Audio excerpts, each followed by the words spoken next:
Congo to telema tolobela mboka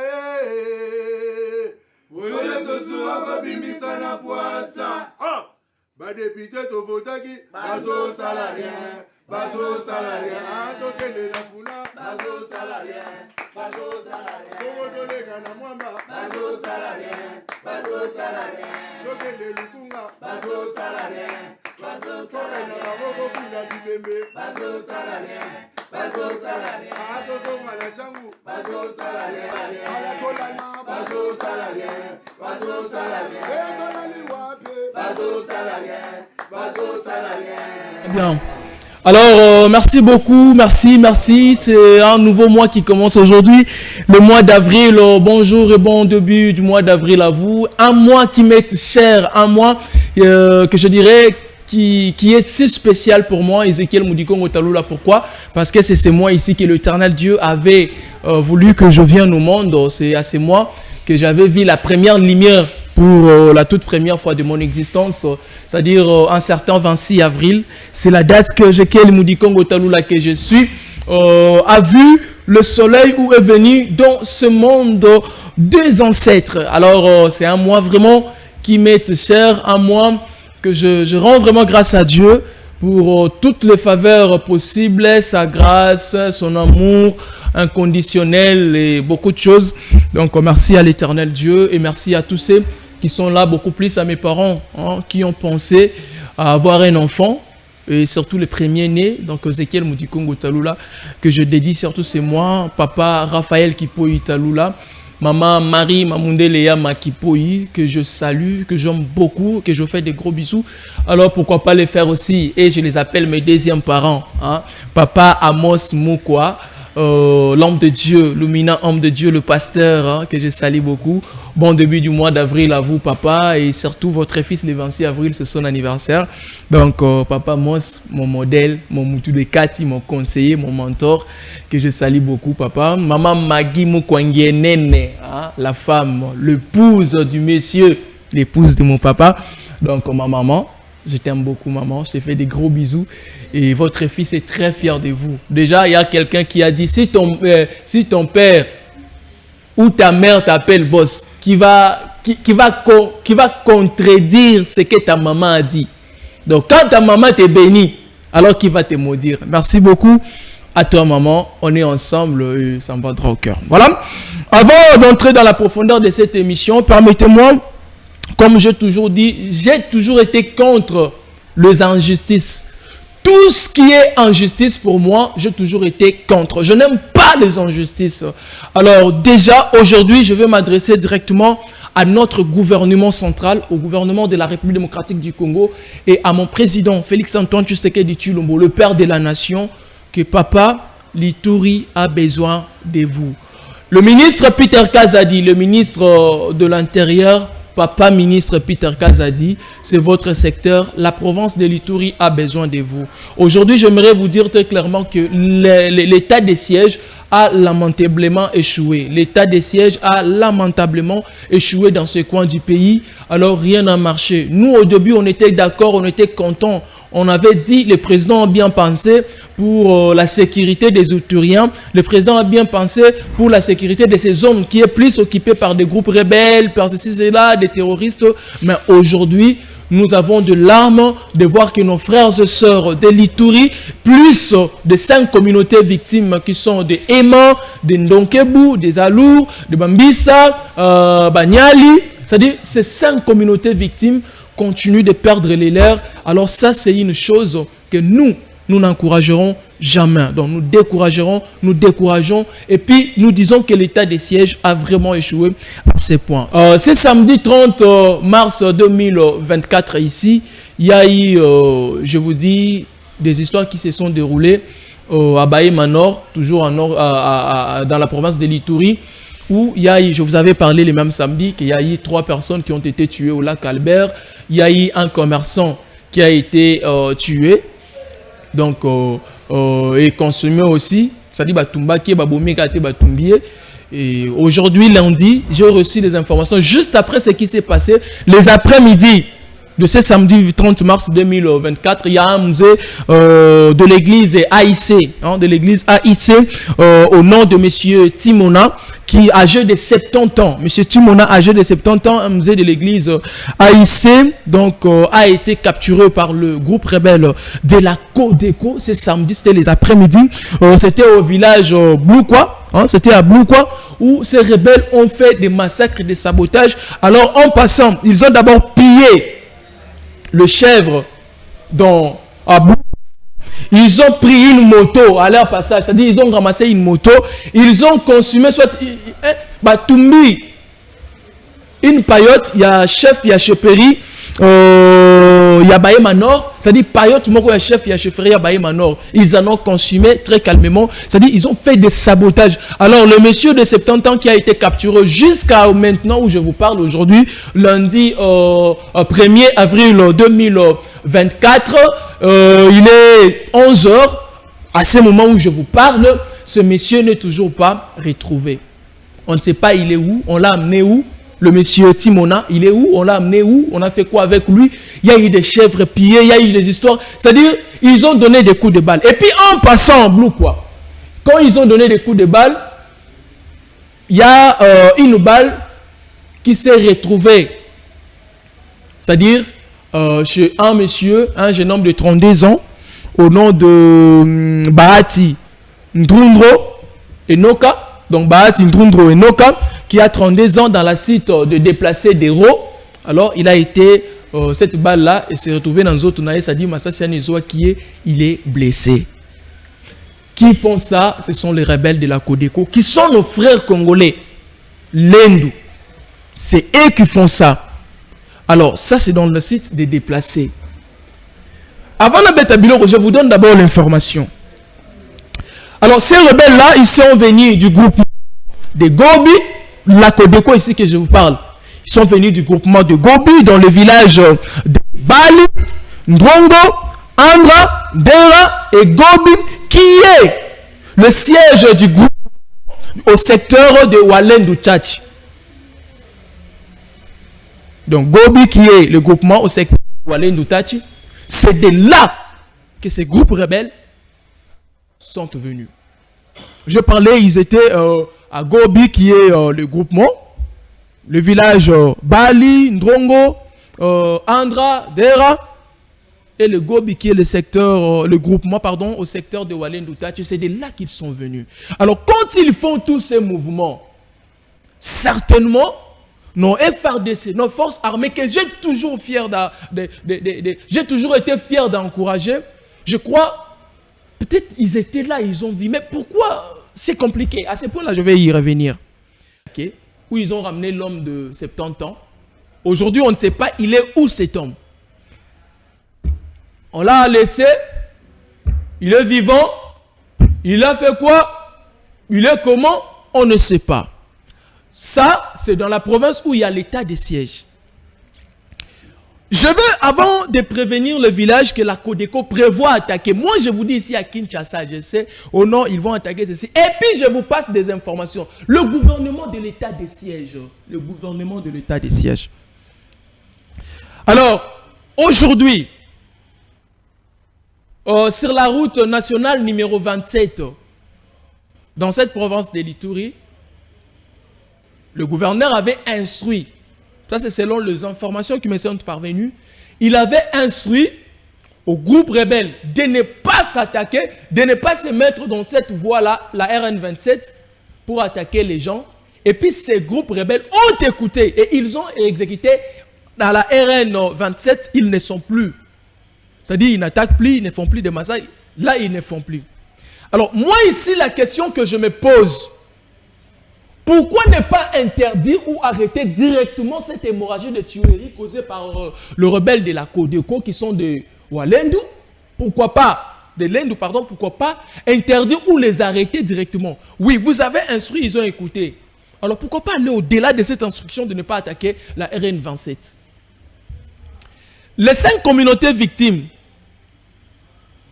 ils ont du mal à se promener calmement, tranquillement, librement. Ils ont du mal. C'est-à-dire, ils ne peuvent pas se promener tranquillement, librement. D'autres communautés que je ne maîtrise pas bien les noms, et ils peuvent se promener, ils peuvent faire des achats, tout consort, ça, ils ne sont pas inquiets. Mais si seulement c'est les 5 communautés victimes, donc vous avez un problème. Si on vous arrête, portée disparue, soit on vous tue, soit c'est compliqué. Alors, les 5 communautés victimes ici, je parle de Bahema, je parle de Bandonkebu, je parle de Bambisa, je parle de Baloulou, je parle de Banyali. Ne sont-ils pas des Congolais comme les autres? N'ont-ils pas droit, je parle de ces gens-là, n'ont-ils pas droit de vivre un peu dans leur pays? Ça, c'est la question que je me pose. N'ont-ils pas droit? C'est-à-dire, et s'ils se promènent, ils sont inquiets. Alors, dans le site des déplacés, je vous ai dit ici, de l'eau, c'est compliqué pour en trouver. On appelle ça quoi? Des bois de chauffage pour préparer ne serait-ce quelque chose. C'est difficile. C'est-à-dire, les communautés victimes, les déplacés ne peuvent pas faire un tour pour chercher ne serait-ce des bois pour chauffer. Ne serait-ce des bois. C'est-à-dire, ils savent que ceux qui sont cueillis, peut-être on ne reviendra plus.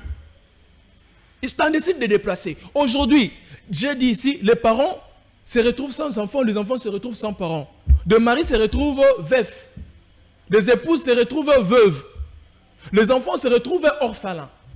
Des filles orphelines. Il y a de ceux qui étaient dans des écoles qui n'étudient plus. Moi, je causais avec un de ces enfants qui m'a dit, grand frère, mes parents ne sont pas ici. Il faudrait que je paye voir même le... Mais c'est compliqué de les faire tout cela. Pourquoi? Parce que je suis dans la site des déplacés. Je ne sais pas comment m'en sortir. Quelqu'un d'autre m'a dit, moi, je suis resté sans parents, sans maman, sans papa, sans oncle. C'est-à-dire, même mon oncle paternel, le petit frère de mon père qui était encore là, a été enterré parmi les gens que moi j'avais parlé récemment. Alors, les téléphones que j'utilise, c'est son téléphone même.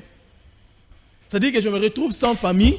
Je ne sais pas comment manger. Je ne peux pas vendre même de l'eau. Parce que si tu sors, on vend de l'eau, on détecte que celui-ci c'est un Mouema, celui-ci c'est un Donkebu. En tout cas, si c'est l'Indou qui te détecte, tu es fini, tu es foutu. C'est-à-dire, c'est compliqué. Alors, le gouvernement central, le gouvernement de l'État des sièges, s'il vous plaît, il est difficile de donner à ces paisibles Congolais la paix qu'ils veulent. Est-ce qu'il est difficile? Le gouvernement central, Ezekiel Modikongo, je vous le demande, est-ce qu'il vous est difficile de trouver une solution dans cette situation de tuerie, de massacres causés par le groupe rebelle de la Codeco qui sont des Lendou, tuant nos frères congolais qui sont aussi leurs frères? Est-ce qu'il est difficile de mettre fin? Aujourd'hui, les camps des déplacés, allez voir les conditions que les enfants vivent, les conditions que les familles vivent. Allez-y voir. Est-ce que c'est dans ces conditions-là que nous allons acclamer? Est-ce que c'est dans ces conditions-là que nous allons accepter? Non. Non, non. On ne doit plus très sérieusement accepter ce genre de choses. Avant de faire des commentaires sur ce que la Codeco prévoit, la plainte de chambre des conseils qui a été déposée il y a quelques temps passés. Mais ils ont déposé une plainte. La chambre des conseils, a déposé une plainte il y a cela quelques temps passés. Mais la suite, c'est quoi? C'est pour vous montrer combien est-ce que ces gens ne sont pas en paix. Combien est-ce que les 5 communautés victimes sont tuées. Ils ont tout expliqué. Mais la suite, c'est quoi? On attend la suite. Ce n'est pas le prendre, mettre ça dans des poubelles ou mettre ça à côté. Non, non. C'est nos frères congolais qui sont touchés, s'il vous plaît. Les victimes, ceux qui sont victimes, c'est ceux-là qu'on a arrêtés. Ceux qui sont victimes, c'est ceux qu'on retrouve dans des prisons. Maintenant, les victimes viennent dénoncer, oui. Mais quand quelqu'un se sent victime, il vient dénoncer. C'est pour dire que j'ai besoin de votre secours, j'ai besoin de votre intervention, j'ai besoin de vivre la paix. Alors le gouvernement, soit l'État congolais, mais voici l'un des peuples, l'une de la population congolaise, moi qui suis l'un des fils maison, je vous dis qu'il y a mes frères qui me font du mal. Vous étant papa, trouvez solution. Mais jusque-là, la plainte déposée par la chambre des conseils, sans suite. Alors, on arrête. J'ai parlé de l'arrestation d'Accent San ici. Je parlais de l'arrestation du président de 5G, le président de 5G qui a été condamné, je ne sais pas par quel, pour avoir commis quoi, de 20 ans de prison. J'ai parlé des déplacés ici. Juste, s'il vous plaît, trouvez une solution. On en a marre, on ne voudra plus. Alors, c'est que la Codeco prévoit faire. Aujourd'hui, je vous dis, la Codeco prévoit réattaquer le Mungwalu. C'est ce que la Codeco prévoit d'attaquer Mungwalu. La Codeco prévoit d'attaquer Logo, prévoit d'attaquer Torges, Ro, Jo et Blue quoi ici qui a déjà été attaqué le samedi. Alors, le FARDC, de ces endroits que je viens de préciter, je parlais de Mungwalu, je parlais de Blue quoi, je parlais de Logo, je parlais de Torges, je parlais de Ro, je parlais de Jo. Alors, s'il vous plaît, nos voyants héros, nos forces armées, vous êtes les seuls et l'unique soldats que nous, la République démocratique du Congo, nous devons faire confiance et interpeller. S'il vous plaît, vous qui êtes dans ces sites ici que j'ai cités, vous qui êtes dans des villages ici, vous qui êtes dans ces endroits que je viens de citer, soyez vigilants. Je parlais de Mungwalu, je parlais de Blue quoi, je parlais de Logo, je parlais de Torges, je parlais de Rose, je parlais de Jo. Soyez prudents, le FARDC, c'est-à-dire les forces armées, je parle des soldats en généralement, parce que vous êtes notre force armée, soyez prudents, s'il vous plaît, pour la sécurité. Parce que ces gens ici, quand ils viennent, nous savons la suite. La suite, c'est le pleur. La suite, c'est le grincement des dents. Ils n'ont pas de cœur, mais ils sont des Congolais. Nous voulons que la paix prenne dans ce coin du pays. Nous voulons que la paix soit citée dans ce coin du pays. Nous voulons que tout le monde s'entende en paix. Son Excellence, Monsieur le ministre de l'Intérieur, Peter Kazadi. Monsieur l'Excellence Peter Kazadi, s'il vous plaît, Son Excellence. Dans ce coin du pays, on a besoin de vous. Ce sont les groupes rebelles qui sont en train de faire des lois, qui sont en train de causer du tort à d'autres communautés, qui sont des Congolais comme eux. S'il vous plaît, Son Excellence, trouvez une solution. Je vous dis clairement aujourd'hui que l'état de siège a lamentablement échoué. L'état de siège n'a pas aidé le président de la République. Le président Félix Tshisekedi Tshilombo, moi personnellement, je vous aime. Ça, c'est mon avis à moi. Ça ne concerne que moi.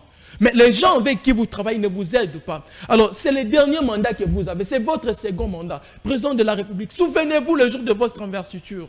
Vous avez dit que les erreurs du passé ne reviendront plus, que ces erreurs-là ne reviennent plus. Mais il y a des gens qui veulent vous faire revenir ces erreurs pour que la population vous voie mal. Le président de la République, c'est votre mandat, c'est votre bilan. Vous êtes le patron, le garant de bon fonctionnement.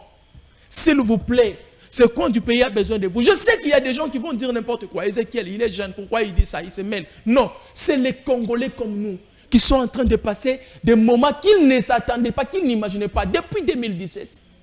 Depuis 2017, s'il vous plaît. Depuis 2017, 7 ans durant, ces communautés subissent ces injustices.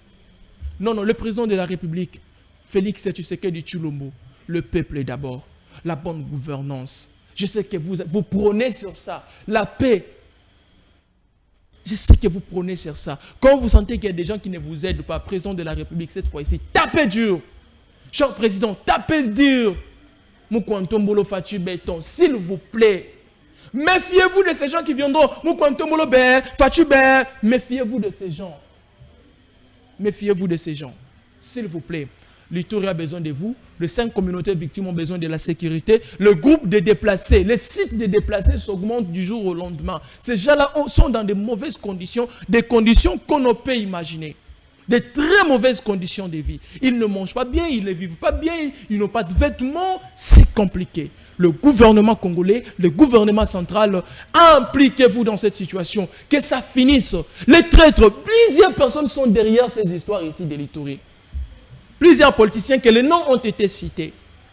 Mais arrêtez ces gens.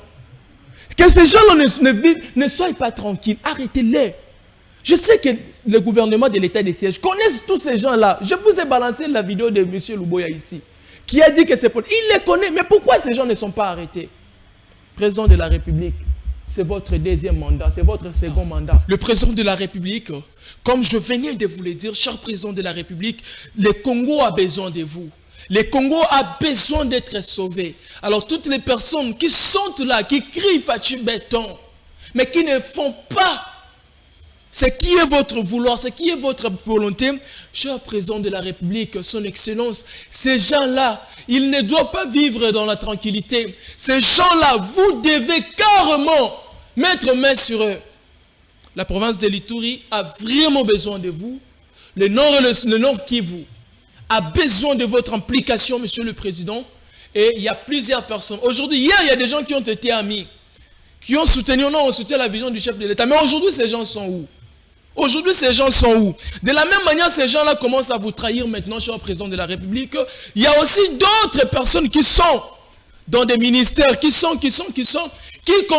vont aussi vous trahir, qui chercheront à faire n'importe quoi, qui chercheront à dire n'importe quoi, alors ça ne serait pas bien et ça ne va pas jouer à votre avantage. Monsieur le Président de la République, si vous écoutez une seule personne qui est dans ce gouvernement, mais qui veut, en tout cas, qu'il n'y ait plus pardon. Toute personne qui va trahir les Congos, toute personne qui va trahir le pays, cette personne-là mérite la prison, et pas n'importe quelle prison, et surtout ceux qui seront des traîtres. Des traîtres. Oh, on vous a arrêté, vous êtes traître, vous participez dans un groupe de tuerie, groupe de rébellion ou quoi. On vous arrête. Il faut les tuer aussi. En tout cas, comment est-ce qu'on sera joyeux d'une personne, pendant que cette personne-là contribue au massacre de Congolais, pendant que cette personne-là voit d'autres Congolais, d'autres patriotes, d'autres nationalistes être exterminés, et c'est lui qui finance. Comment est-ce qu'on doit être fier de ces gens-là? Ces gens ne méritent pas la confiance de nous qui sommes Congolais. Tout celui qui se dit Congolais doit aimer sa patrie, doit permettre à ses frères congolais, à ses sœurs congolaises, à ses mamans congolaises de vivre en paix dans le coin et recoin où ils se trouvent. Aujourd'hui, il y a des camps de déplacés qu'on en parle là-bas en Ituri. Le groupe rebelle de la Codeco, qui ne sait pas que ces groupes rebelles sont financés par quelques politiciens de la place? Qui ne le sait pas? Qui ne sait pas qu'il y a plusieurs complicités dans cette histoire des groupes rebelles? Qui ne sait pas qu'il y a plusieurs personnes, des fois, qui se disent que nous, on veut la paix, mais en réalité, ils ne veulent pas la paix? Qui ne le sait pas? Monsieur le Président de la République, il y a des gens qui veulent cracher sur votre honneur. Il y a des gens qui veulent en fait, donner une mauvaise image de votre deuxième mandat. Ces gens-là ne méritent pas votre confiance, et ces gens-là méritent la prison. Kinshasa, la capitale de la RDC.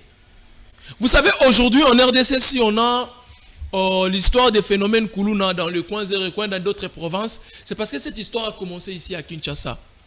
Au moment où Kinshasa, on a ça à Binoba. Kinshasa, c'est que Bandelo comme Alamu. Kinshasa est comme développé. C'est-à-dire que la province Moussou est Tikali et qu'on a influencé dans le développement de Kinshasa. Mais Kinshasa, c'est qu'on développé, c'est qu'on a influencé dans le côté adianté. D'autres provinces aussi vont subir la même chose. Le phénomène Kuluna ici, ça a commencé à Kinshasa. Cette histoire de Kuluna, c'est à Kinshasa. Mais aujourd'hui, dans le coin Zérecoin, dans d'autres provinces de la RDC, il y a des Kuluna. Tout ça là, pourquoi? Parce que ces gens-là ont copié de la ville miroir, de la ville mère de la RDC, qui est la capitale. Ils ont dit, bon, si dans la capitale, ces histoires-là se font, si dans la capitale, ces histoires-là existent, alors nous ici. Et il y a d'autres personnes de la capitale qui quittent la capitale pour des provinces et ils sont en train d'entraîner. Alors, Kinshasa doit influencer dans les bons. Mais aujourd'hui, est-ce que Kinshasa influence dans les bons? Ça, c'est la question qu'on se pose. On te nomme ministre provincial de telles choses. On finance pour la construction, la réhabilitation d'une chose. Mais vous verrez, l'argent sorti, mais la chose qu'on avait financée n'a pas été exécutée, n'a pas été faite. Ministre de telle structure, ministre de tel ministère, chef de directeur des PDG, DGD, tout consort. Et après, les gens ne font que voler, détourner l'argent de l'État. Et le paisible Congolais, nous continuons de pleurer, nous continuons de pleurnicher, mais eux, ils se font de l'argent. Est-ce que ça, c'est aimer sa patrie? Ça, c'est aimer les Kinshasa. Aujourd'hui, les Kinshasa souffrent. Aujourd'hui, les Kinshasa a un problème sérieux. La capitale de la RDC, mais trop sale. La capitale de la RDC, elle est sale. On doit le dire. Kinshasa, aujourd'hui, regardez le nombre des érosions. Regardez les inondations quand il pleut. Les eaux de mare, les eaux stagnantes. Regardez après la pluie. Regardez comment est-ce qu'il y a des inondations dans des coins et recoins. Même à la Gombe. Même ici à Lingwala. Même dans la commune de Kinshasa, là-bas, on n'en parle pas. Barumbu, Bumbu. À Makala, là, on ne va pas en parler. Ngaba, Massina. Si on veut parler de Limité aussi, c'est catastrophique. Ça veut dire qu'il n'y a pas de personnes qui veulent l'aider. Il est ministre. Mais lui, ce qui lui vient en tête, c'est d'abord voler. Pour lui, sa famille, ses frères, sa femme, ses beaux-frères, ses belles-sœurs. Et c'est tout. Ses vice-mamans, ses sous-mamans. Il est là juste pour ça. Mais aider le paisible Quinois, ça ne lui vient pas en tête. Kinshasa aujourd'hui est dans des situations compliquées. L'insalubrité à Kinshasa, ce n'est pas une chose à chercher. D'ailleurs, la maladie des Quinois, elle est connue. Cette maladie-là, c'est quoi? La typhoïde, le paludisme ou la malaria, si vous le voulez. C'est-à-dire, on aspire une mauvaise odeur partout à Kinshasa. On n'a pas de caniveau qui peut faire passer de l'eau calmement après la pluie. C'est-à-dire que tout ça là, ça n'existe pas à Kinshasa. Mais qui doit aider les Kinshasa? Ce sont les dirigeants de Kinshasa, ce sont le ministre, ceux qui se disent ministres, qui doivent aider nécessairement cette province de Kinshasa. Est-ce qu'ils le font? Point d'interrogation. Alors cette fois ici, Monsieur le Président de la République, je sais qu'il est bientôt là. D'ailleurs, il y a un communiqué qui passe. Madame Judith Tuluka est nommée première ministre de la République démocratique du Congo. Alors c'est pour, je dirais, c'est une joie d'avoir à la tête du gouvernement central une femme. Les hommes ont échoué. Maman ministre, maman Judith, vous êtes une femme. Vous avez le cœur d'une maman. Vous avez le cœur d'une rassembleur. Vous avez le cœur en fait de ceux qui construisent. On dit, celui qui trouve une femme trouve le bonheur. Alors vous, vous êtes le bonheur de cette nation. Maman Judith, je l'ai dit tout haut, que vous êtes le bonheur de cette nation. Maman Judith Tuluka, vous êtes le bonheur de cette nation. La nation congolaise a maintenant à la tête du gouvernement une femme au nom de Maman Judith Tuluka. Alors Maman Judith, les hommes nous ont déçus. Les hommes n'ont pas été en mesure de faire un gouvernement qui amènera un changement, un développement dans le coin et le coin de la RDC. Mais vous au moins étant une femme, avec le cœur d'une mère, avec le cœur d'une maman, s'il vous plaît, Madame Judith, aidez les Congolais à sourire. Aidez les Congolais de sourire. Aidez les Congolais, en fait, d'oublier quand même si ça ne serait pas à 100%, mais au moins même à 30%, même à 50%, qu'on dise qu'on avait raison de réclamer une femme à la tête du gouvernement central de la RDC. Ce n'est pas au hasard. Le président de la République a observé. Il a vu. Il a compris. Et il s'est dit avec la femme, ça peut marcher. Alors, il vous a fait confiance, Madame Judith Tuluka, s'il vous plaît, la nation congolaise, le destin de ce pays, oh, les larmes de fils et filles de la RDC, c'est vous qui devez les essuyer. Essuyer les larmes de ces Congolais. Nos larmes à nous, essuyer. Nous voulons avoir un gouvernement de bâtisseurs et non un gouvernement de détourneurs, de voleurs. Nous ne voulons plus ça. Nous voulons qu'il y ait des ministres qui viendront aider le président de la République à concrétiser sa vision, à matérialiser ce qui est son vouloir. C'est ce genre de ministres que nous voulons. Dans chaque secteur, qu'on sente dans le secteur des transports, qu'on sente que le ministre du transport a aidé. Secteur de pêche et élevage, qu'on le sente, ministère de l'agriculture, tout ça là qu'on sente, sport et loisirs, qu'on sente. S'il vous plaît, Madame la ministre, première ministre de la RDC, Maman Judith Tuluka, permettez à notre gouvernement de vivre bien. C'est-à-dire qu'il travaille bien, ce gouvernement congolais travaille bien pour que nous qui sommes la population, nous qui sommes peuple, nous ayons la vie que nous voulons. Ça, c'est un conseil. Voilà. C'était aujourd'hui, je vous lis que ça se passe ainsi. Vous allez m'excuser, on est à la fin, mais je ne finirai pas sans faire un tour. Alors, il y a M. Luc Atundu. M. Luc Atundu qui était un ancien coordonnateur de la Comifac et directeur aussi au ministère de l'Environnement. Alors, monsieur Luc Atundu a été arrêté depuis 2022, si j'ai une bonne mémoire.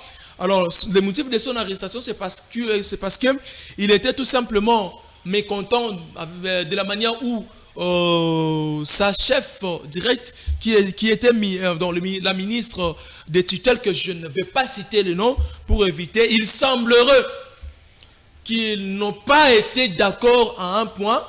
Alors, il y a eu des désaccords entre les deux, c'est-à-dire la ministre du tutelle, où monsieur Luc Atundu travaillait.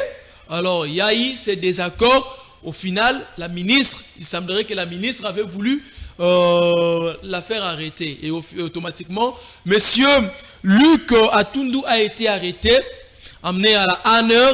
Après Aner, il s'est retrouvé à la prison de Makala, prison centrale de Makala. Alors, prison centrale de Makala, après tout ce qu'ils ont eu à faire, jugement, tout consort, on lui avait donné 8 mois d'emprisonnement. C'est-à-dire, il allait faire 8 mois dans la prison. Et le 8 mois qui a été donné comme peine à monsieur Luc Atundu, c'est-à-dire que 8 mois de Kokaka déjà depuis le mois de mars 2023. C'est-à-dire depuis mars 2023, 8 mois, il y a monsieur Luc Atundu et Kokaki déjà. Donc, normalement, dans le mois de mars 2023, monsieur Luc allait être déjà libéré. Mais chose grave, aujourd'hui, nous sommes le 1er avril 2024. C'est-à-dire monsieur Luc a fait presque 2 ans dans la prison. Nabisika, il y a 8 mois, alors, 2 ans, on a raison et banité. Donc, jusqu'à la preuve contraire, monsieur Luc Atundu, selon les infos qui nous sont parvenues, il nous semble qu'il est toujours dans la prison de Makala, tout simplement parce qu'il a été à désaccord avec sa chef directe, sa patronne. Alors, sa patronne avait bon jugé de la mettre dans la prison et monsieur Luc est dans la prison jusqu'alors. Depuis 2023, mars 2023, il avait déjà trouvé sa liberté, mais il n'est pas toujours libre. La justice congolaise, s'il vous plaît, 8 mois et Kokaki, Moutazouk est 2 ans en prison.